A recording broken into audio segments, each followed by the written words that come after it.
চিকন হাড়ের টুকরো বাড়িয়ে দিল। ডাইনির চোখ ছিল খুবই খারাপ, সে বুঝতেই পারল না। এখনো খুব রোগা, ওকে আরো খাওয়াতে হবে। এভাবেই রোজ ডাইনি আসতো ছেলেটি কতটা মোটা হয়েছে তা দেখতে।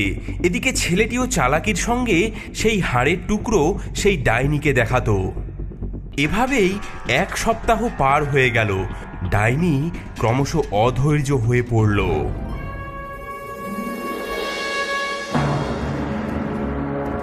আরে কপাল, এই ছেলেটা এত মিষ্টি মিষ্টি খাবার খেয়েও মোটা হচ্ছে না কেন? আর অপেক্ষা করা যাবে না, কাল সকালে এই ছেলেকে রান্না করব। বাঁচাও, বাঁচাও, কেউ আমাদের এই ডাইনির থেকে বাঁচাও। কি বিড়বিড় করছিস? যা যা, উনুন গরম কর, কাল ভোরে তোর ভাইকে তাতেই ফেলে দেব।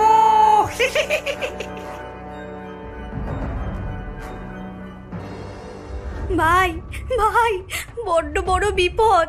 ওই ডাইনি বলছে কাল তোকে রান্না করবে। ঘাবড়াস না দিদি, আমার কাছে একটা বুদ্ধি আছে, শোন।